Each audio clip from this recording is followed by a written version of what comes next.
Well, hello, church. It is so good to be with you. Thank you for all of you who have shared Thin Places stories, and for all of you who have made such nice comments about this series.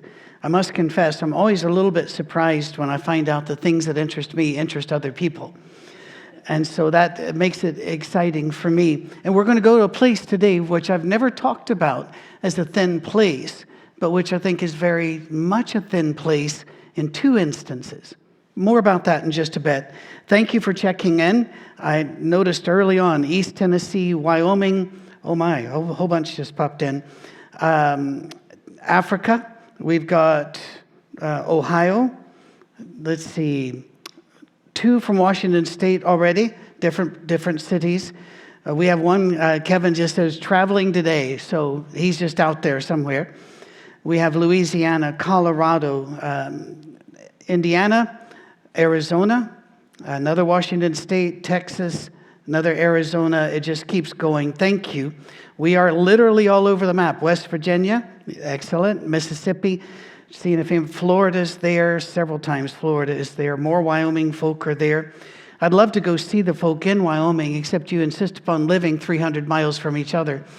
And one of these days, I'm going to have to get there. But it is so good to see your names up there and see names such as, I'm just going to use first names, Jeff and Tina.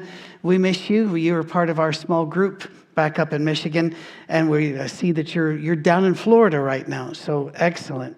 That said, we're going to talk about caves, the thin place of caves. I like caves. I really enjoy caves. And I live near, just about 2.5 hours drive from the largest cave system in the world, Mammoth Cave. It is 426 miles of explored passageways. I did not explore them. I'm not an explorer. I like to go into caves that other people have already checked out, and they've laid a path so that I can get right back out. That's my version of enjoying caves. Some of them are fascinating because they're where ancient people lived. Some of them are huge overhangs where entire communities of Native Americans or people in Asia and Africa lived for hundreds of years. Some are miles and miles of vast caverns with underground rivers. Again, just north of here in Kentucky, there are places, even as you drive along the interstate, if you look into a field, you'll see a lower area with a bunch of trees. I learned a long time ago that you can, if you can safely park your car and cross over, stand in the trees and you can hear the river under your feet. The lost rivers in that section of the cave area are just fascinating to me. And of course, the stalactites and stalagmites are incredible to see. You might be surprised at the number of cave stories in Scripture. There are quite a lot of them, and most of them are not thin places. The first one's in Genesis 19, where Lot and his daughters take shelter in a cave after the fall of Sodom and Gomorrah. Now, what happened between them in that cave in the years to come does not make for a thin place story. That is, although it's encapsulated in just a couple of verses, that would have taken place over years, hiding in that cave. And it's not a story I want to tell here because it's not a family-friendly story. But if you want to know where it is, it's in Genesis 19. And then there are a series of cave stories with David. David escaping from King Saul and King Achish of Gath, by going into a cave, the cave of Adullam. In 1 Samuel chapters 1 and 2, you get this story. Saul wanted to kill David out of jealousy because David was anointed king when Saul was already king. And the people liked David, whereas they had gone off Saul in a very strong way. I love the way the scripture describes how David suddenly gathered men and the kind of people who came to him in the cave. And they would serve as the core of his guerrilla force for the next several years. And it really was a guerrilla force. It wasn't an army. It was a hit and run force. The scripture says David left there and escaped to the cave of Adullam. Then, when his brothers and all of his father's house heard it, they went down there to him. Everyone who is in distress, everyone who is in debt, And everyone who was discontented gathered to him, and he became captain over them. Those who were with him numbered about 400. Could you get 400 people in the caves around that area? Yes, you could. They are big, and they are many, and they are hard to find. Because there are so many, I'll just give you an example. In those caves was found what we now call the Dead Sea Scrolls. They are still going into new caves all of these years later, trying to find if there are any others. There are that many caves there. A similar story is David at the cave of En-Gedi, and that's in 1 Samuel chapter 23 and 24. It's a very fascinating story. It's a one I'd love to spend time on, but it's not a thin place. I think you could probably torture the phrase and make it that way. David and his men are hid way back into the cave when King Saul comes in to relieve himself into the cave. I'm not sure why that needed to be in a cave, but there he was. And David and his men saw him, but Saul did not know they were there. Some of the men wanted to kill him. That would end their problem. But David said, no, he is the Lord's anointed. We cannot kill him. So he refuses to. But while Saul then takes a nap, David comes and cuts a piece of his cloak and then retreats back.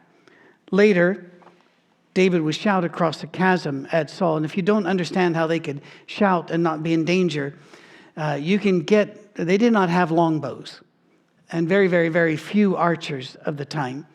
And the archers that they had, they were really close-in archers. Again, not a longbow, not the old English or Welsh longbows.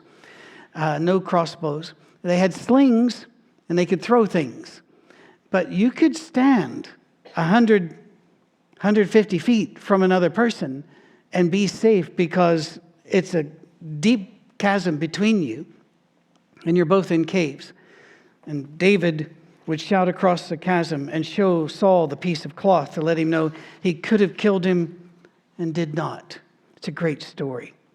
It's a thin place in only one sense that I could see, the mercy of David, and perhaps the realization it hit Saul that his time is over. And he says in 1 Samuel chapter 24, verse 16, when David finished saying this, Saul asked, "Is that your voice, David, my son?" And he wept aloud. "You are more righteous than I," he said. "You've treated me well, but I have treated you badly. You've just now told me about the good you did to me. The Lord delivered me into your hands, but you did not kill me. When a man finds his enemy, does he let him get away unharmed? May the Lord reward you well for the way you treated me today. I know that you will surely be king and that the kingdom of Israel will be established in your hands." But there are two cave stories where I really do want to talk about thin places. And they're thin places in very different ways. And it gives you a fascinating look into the mind of God, but also into the culture of the time. Let's start with the culture of the time. Abraham had been promised descendants that would be as numberless as the stars in the sky or the sand on the sea. But that promise had been given to him a long time ago. And on all those decades intervening, he had been wandering in the desert. He had two sons, one sent away, Ishmael, one kept, Isaac, but no descendants. It didn't look like that was going to happen. And another part of that promise was, I will give you all of this land. And yet, wherever Abraham stood in his life, he was a stranger and a foreigner. He didn't own the land, even though God had said, I'm going to give it to you, going to give it to you. You're going to hold this. It's going to be your people's forever. Think about how hard that is. How difficult that would be, that you've heard the voice of God. He's promised you all of these things, and you were a young man, and now you're very old, and it hadn't happened. What do? Abraham still believed, and he believed that his descendants would hold the land, even though he would not. It's described in the Bible not as Abraham's land, not even then. It was the land of the Hittites, Now, here's where I could geek out and talk about Hittites for a long time. They were an amazing people. They left a sufficient record and artifacts to give us a picture of who they were, and what was important to them. And during the life of Abraham, they were at the peak of their power. They had, if you've never heard of them before, it's a shame, because they were equal in power at that time to the kingdom of Egypt. They held all of modern-day Turkey, Lebanon, Syria, Mesopotamia, Jordan, and Israel. And they did not hold it with the hammer and the lash. They tended to be very good to the people and find ways for the people to prosper. They spoke the earliest known Indo-European language. So if you are speaking today, for example, French, Spanish, Italian, English, your language, the first form of it was found in the Hittites. They also had vast libraries. They wrote things down, and not just accounts, who owes who what, a cow. No, poetry, theology, philosophy, law. They were an amazing people, and they controlled the land. They worked iron early. They were powerful. They were very advanced, equal in power to Egypt. They were friends with Abraham, though. They liked him. They considered him a mighty prince. They never treated him, nor later the people of Judah, as their enemy. We could use more kingdoms like that in our world. Then Sarah dies. Now, this is really important that you understand. When someone dies, they're supposed to be returned to the place of their birth and buried there. Do you remember, you probably do if you're church people, that when Joseph died in Egypt, he said, "Do not bury me here. Take my bones back with you whenever you return home." So what is Abraham going to do? Abraham, by all tradition and all family pressure, would be take her back to Ur of the Chaldees, bury her there. But Abraham believed that one day that land would be his and his descendants. So now he's caught. Where do I put her? You might think, we'll just buy a piece of land. Not that easy. Land was not considered open to be sold except to a relative. It had to stay in the family. Not just with the Hittites. That's still a really big deal in the Middle East. Land is not to be transferred. Now, is it in modern nations, is that held to? No. But the concept of it's not to be transferred except within the family. It must stay within the family. Genesis 23 tells the story, and it is such a remarkable exchange that I think it's worth our time to hear the story. Just to get an idea of what this was like. Sarah lived to be 127 years old. She died in Kiriath Arba, that is Hebron, in the land of Canaan. And Abraham went to mourn for Sarah and to weep over her. Then Abraham rose from beside his dead wife and spoke to the Hittites. He said, "I am a foreigner, a stranger among you. Sell me some property for a burial site here so I can bury my dead." The Hittites replied to Abraham, "Sir, listen to us. You are a mighty prince among us. Bury your dead in the choicest of our tombs. None of us will refuse you his tomb for burying your dead." First of all, you've got to be touched by that. That is a deeply uncharacteristic thing for people of the time. Second, you need to also understand the offer was not sincere. This is the way you start in Semitic societies. Everything is open for you. You may have whatever you want here. Now, follow along. Then Abraham rose and bowed down before the people of the land, the Hittites, the land. He said to them, "If you are willing to let me bury my dead, then listen to me and intercede with Ephron, son of Zohar," who's right there, "on my behalf, so he will save me the cave of Machpelah, which belongs to him, and is at the end of his field. Ask him to sell it to me for the full price as a burial site among you. This is not the way people in the West bargain. Here, they say something, you say something less than half, and you move from there. Over here, it was, you may have anything. And he's saying, I beg him to let me have this little piece. That's all.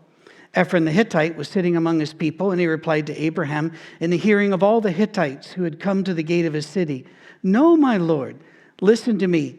I give you the field." Now, had he asked for the field? No, he didn't need the field. But he goes on, "I give you the field. I give you the cave that is in it. I give it to you in the presence of my people. Bury your dead." This is more sincere. It is more specific. And it is the way you will be treated in most Middle Eastern countries if they're not run by Islamist warlords.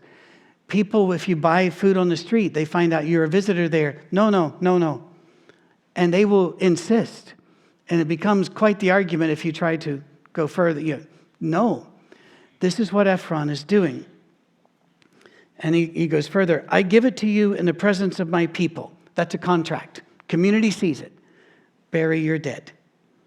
Again, Abraham bowed down before the people of the land, and he said to Ephron in their hearing, "Listen to me, if you will. I will pay the price of the field. Accept it from me so I can bury my dead there." Ephron answered Abraham, "Listen to me, my lord. The land is worth 400 shekels of silver, but what is that between you and me? Bury your dead." That's how you tell the price. It's worth 400 shekels, but you may have it. That means 400 shekels. I went to school with a lot of Jewish folk, and we made a lot of good friends. And it always tickled me that during a break, sometimes not everybody could run off to the drink machines. And so I'd ask one of my friends, I'd say, "I'm going to go get a Coca-Cola. Do you want one?" And they would say, "Yes, yeah, sure." So I would go get it, and I would bring it back, give it to them. And they would start this, "Oh, here's your money," and the like. And that's fine. But if they went, they were Jewish, they would come back, "Here's your Coke." And I would say, "Let me pay you for it." And they go, No. And I said, "No, really, you need," and they'd say, "What's 50 cents? It was cheaper back then. "What's 50 cents? I knew that meant 50 cents. And that's fine. That's the culture. And brilliant. Good on them, good on me. Abraham agreed to Ephron's terms. You see, to Western people reading this, Ephron didn't have any terms. Semitic people, these are the terms. He agreed to his terms, weighed out for him the price he had named in the hearing of the Hittites, 400 shekels of silver, no friend and family discount, according to the weight current among the merchants. If you don't understand that phrase, the weight of a shekel varied according to time and place. This is why whenever in a book, like even in your study Bibles, it might say, it was this much in today's money. That's a huge bubble. Instead of doing that, they just, in the notes, should put, that's a lot. Because that's all really that we know. So Ephron's field in Machpelah near Mamre, both the field and the cave in it, and all the trees within the borders of the field was deeded to Abraham as his property in the presence of all the Hittites who had come to the gates of the city. Afterward, Abraham buried his wife Sarah in the cave in the field of Machpelah near Mamre, which is at Hebron, in the land of Canaan. So the field and the cave in it were deeded to Abraham by the Hittites as a burial site. Is that a neat insight into the culture and the exchange and the way the community worked? Giving up land wasn't done. But wait, didn't God promise you that field, that cave, and all the land around? Then why are you buying it? He's buying the cave because of faith. I don't know what your cave of Machpelah is. Most of us will face one or two. Do we go ahead? Do we do this? Maybe it is, I remember when Cammie and I were going to Scotland to be missionaries, and I wasn't very good at being a missionary at all, but I didn't know that at the time. So I wanted to go back and do that work. The support was not coming in. People that said, oh, we love you, we're going to be visiting you forever, they didn't visit. They didn't write. And we're going to support you, they didn't support. And we were in Oklahoma, only a few weeks away from catching our flight. We'd sold everything, and we only had about half the support we would need to survive. And we said, what do we do? And we decided, we go. Now, was that the right decision? Turned out that it was. In the next few weeks, the money came in, and we were fine. But that was a Cave of Machpelah. Do we go or not? Do we trust that this is something of God or not? The same with giving, sometimes charity or to ministries or our safe harbor. We think, let's do this amount. Is it, is that going to be a bit of a squeeze? Yeah. But, I'll pick up some speaking things. I'll do something, or God will provide, and God does. We learned a long time ago that there are caves of Machpelah out there that you're just going to have to say, all right, I'm going to trust. God's made promises. I'm going to trust. And by the way, yeah, you can fool yourself into thinking, well, my cave of Machpelah is what I want, thinking it's what God wanted, and God will show you. But for most of us, let's just not do the negative. Let's just think about, what is your sign of faith that you believe the promises that you've not seen yet? By the way, later Abraham in chapter 25 would be buried there. In chapter 35, Isaac and Rebekah would be buried there. And in chapter 49, Jacob would be buried there. And in chapter 50, Leah would be buried there. You can visit the area around the cave, but the cave itself is blocked off, no longer accessible. King Herod the Great built a huge wall among it, which is well preserved to this day. Christians and Muslims revere the site. But let's move to another cave story which might hit closer to home. And it's really about my favorite guy in the Old Testament, Elijah. It was read to you today by Kathleen McCoy and read well in 1 Kings chapter 19. Elijah had just had literally a mountaintop experience. Do you understand the term mountaintop experience? It means everything is flowing. You're in the flow. Things are great. You feel close to God. God's promises are just being fulfilled right in front of you. You're excited. You finally reach the pinnacle. But then tomorrow comes, and you can slide into the valley. I get that, because sometimes I'll go speak somewhere, and people treat me just so very, very well. And then on the way home, the drivers don't get out of my way. They don't know how important I am. Don't they know who I am? Yeah, that sort of thing. And then you get that email, or you get that phone call, or you hear, that somebody said this, and it just, you go down. He was on his way down. He had bested the prophets of Baal in one of the great stories. Hilarious, but tragic, because a lot of people died. They're going to have a big contest on the mountain. Whose God is bigger than the other guy's God? Jehovah, Yahweh, or Baal? And so he says, you guys go first. Whoever calls down fire on their sacrifice, their God's the greatest. So the prophets of Baal, they do all the chanting and praying, and nothing happens. They cut themselves as a form of worship, drawing out blood. It was a form of sympathetic magic. If you're dropping a blood, then God will drop from heaven whatever you needed, fire, rain, whatever. And Elijah's over there going, you might have to yell louder. He might be asleep. And then after a while, he goes, maybe he's gone on a vacation, to a far country. You're going to have to yell louder. And finally, as near dark, they're exhausted, nothing's happened. He gets up, puts out the wood, and then pours barrels of water over it, which is not the preferred way of starting a fire. And then steps back and just quietly says, God, there it is. And fire comes down and consumes the sacrifice on the altar. Well, the people see this and they go, well, then we have been lied to by the prophets of Baal, and hundreds of them are killed. So in an Old Testament way, that's a mountaintop experience, because he won, God won, yay. sad about the killing. But now what? He'd also prayed for rain. He'd ended the drought, if you remember. I love that scene. Whenever God had sent a drought to punish the people, finally Elijah goes, it's time for it to rain. And he's there praying for rain. And he asked his servant to look for clouds. Well, his servant finally comes back and goes, well, there's a little one. It's no bigger than a man's hand. And Elijah goes, run. And the rain just boom. Wouldn't you love to live on that kind of mountaintop experience where this kind of stuff happens? There are a lot of days I wish I could call down rain. Other days I wish I could call down fire. That's not my better days. But he'd done all this. All was going great. And then Queen Jezebel.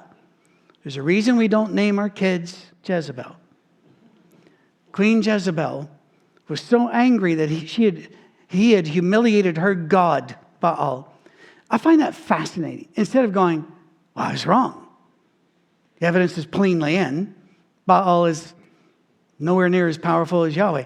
Instead, she was mad that he had revealed that. So she put a death warrant on him, a hit. You will be killed. Anybody who kills him gets a reward. Overwhelmed and frightened, Elijah does what you do. He ran for his life. He was ready to die. In the reading, you saw that. Sits down under the brush broom, and says, kill me. Wow, that's a big slope down. I've had big ones down too. I've had just mountaintop experiences that you thought would last forever and slid right into depression. I get this. But God sent an angel instead, not to kill him, but to give him food. Get up, eat, twice, to get him ready for the journey that lay ahead of him. And it was a long journey. The scripture says a 40-day journey. Please remember that when the Jewish people use the word 40, they mean a long, difficult time. They're not trying to say it literally was 40 days. So don't try to make a lot out of that. It was just a long, hard journey.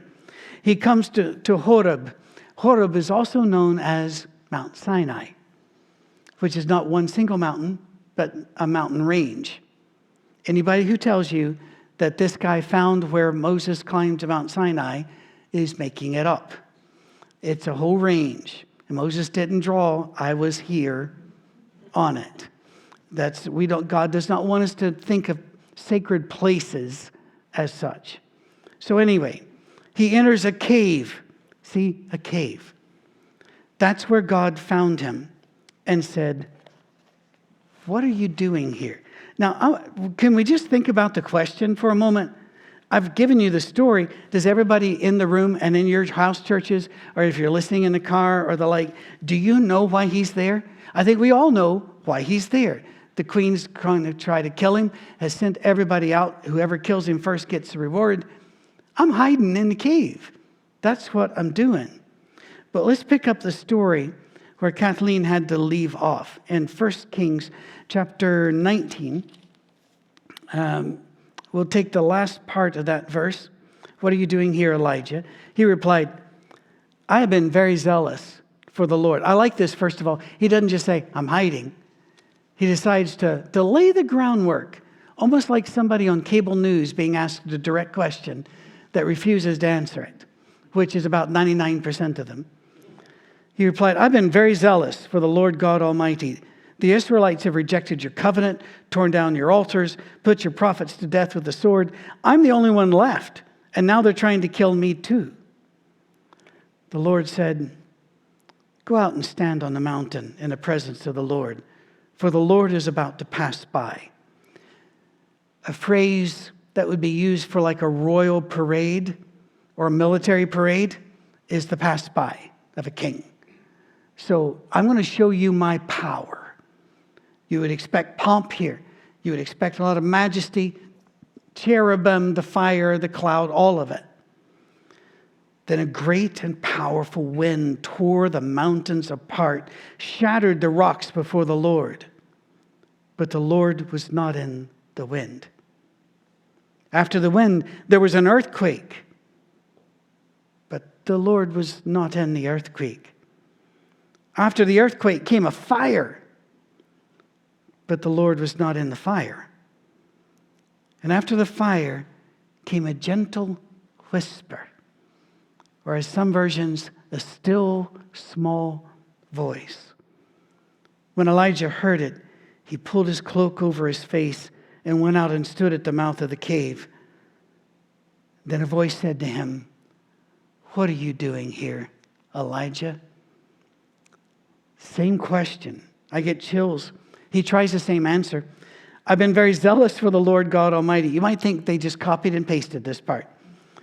"The Israelites have rejected your covenant, torn down your altars, and put your prophets to death with the sword. I'm the only one left, and now they're trying to kill me too." The Lord said to him, "Go back the way you came. Go into the desert of Damascus. When you get there, anoint Hazael king over Aram. Also anoint Jehu, son of Nishmi, king over Israel, and anoint Elisha, son of Shaphat from Abel Meholah, to succeed you as prophet. Jehu will put to death any who escape the sword of Hazael, and Elisha will put to death any who escape the sword of Jehu." What are we talking? He's saying, go out and make new kings over these different tribes, and they're going to get together, and they're going to take their... How? Then God says, "I reserved 7,000 in Israel." Doesn't mean 7,000. It means all the men you need. It's 7, which is complete, times 1,000, which is their biggest number. So we would even do it wrong like they're doing. We would use weights. Have you ever noticed that? We'll say, well, you have tons of people. Well, how big is each individual person? We still don't know the ordinal there and the cardinal numbers. It just means a lot. Whose knees have not bowed to Baal, and whose mouths have not kissed him. We need to talk. We tend to look for God. And I'm using we, because maybe this doesn't apply to you, but I bet it applies to most. As soon as I said, I bet, I thought of Phyllis, whose faith I talked about a couple weeks ago. She came up to me once after a lesson. We lived in West Virginia, and she said, "You shouldn't say, I bet." And I said, "Why?" She goes, "People think you gamble." I couldn't help it. I looked at her and I said, "What are the odds of that?" And she just looked at me and I said, "I will give you 4 to 1 that nobody in this room." And we laughed. She was such a delightful lady. I cannot wait to see her in heaven. She's having a great time. But we tend to look for God in the wind, in the earthquake, in the fire. I love sunsets. When we lived in Colorado, we had the best view that anyone could have. Our back deck, our bedroom, you walk out, that's Pikes Peak, right there in front of you.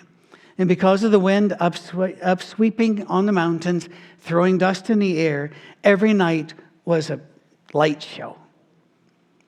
And people would post on Facebook, you'd see it come, "God's painting a picture in the sky." And of course, I'm thinking, it's dust being upswept but I don't want to put that out there.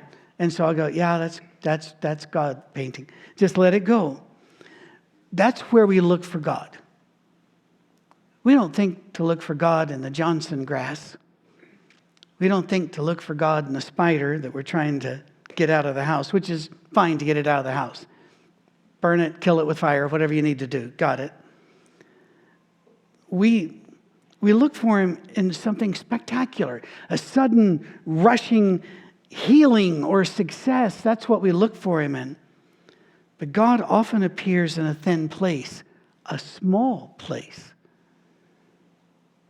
A bird singing by the road. A wind in the trees making a hush sound. Calm down. Hush. The smile of a child walking by. I walk 3 or 4 miles a day, and in a circle, so I get back. And in a park, a lot of times people have their kids. And as you all know, you don't make eye contact or look at people in parks because everybody's a killer, evidently. So they're looking down. But the little kids will look up and wave at me, and I'll wave right back at them. We're having an exchange. we have made a connection. A thin place there. God saying, hi. I'll never forget one time I was having a very difficult situation. Won't go into any of that. But as I was driving to the office, this is many years ago, we had just come back to America not long before, a traffic jam. A little town, 20-something thousand folk. We had a traffic jam because of construction. So I'm sat there with my windows down, thinking, and a bird starts singing on the sidewalk. My first thought was, why are you standing on the sidewalk? Then other birds came. 3 or 4 birds came.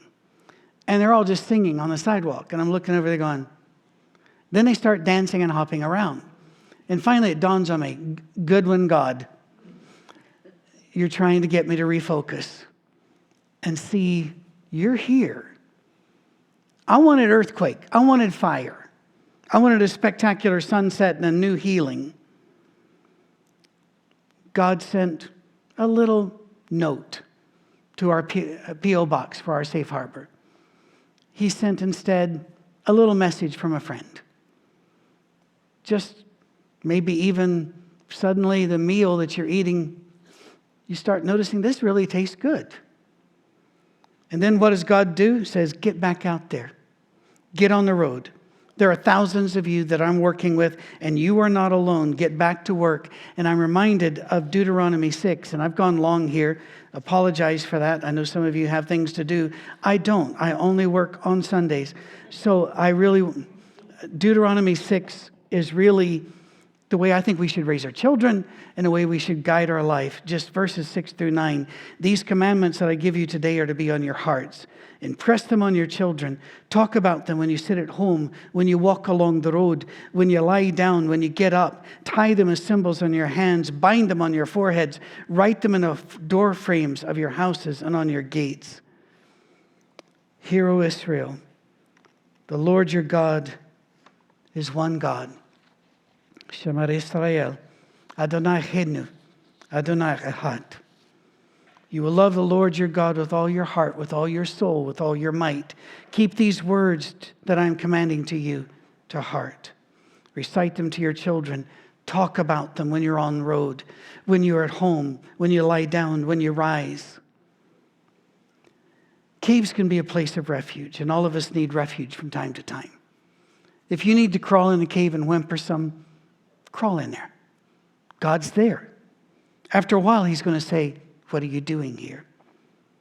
Sometimes we need a place to run to be with others, like the 400 men that gathered around David. And I don't like the terms. They'll say, we're going to have a retreat. I don't like the word retreat. But I understand retreats are necessary militarily. If you don't want your army wiped out, retreat and reorganize is a wise thing. So we go and collect with other people like us. Sometimes we need to show our faith like Abraham and step out at great cost to secure a place for our families in the future, for the work of God in the future. Sometimes we use the cave as a place to hide, to stop, and to say enough, but God comes to us in the cave and says, he's not done with his work, and that means you're not done with yours. He comes not in wind, earthquake, or fire, but in a still small voice. To quote his son, let those who have ears hear.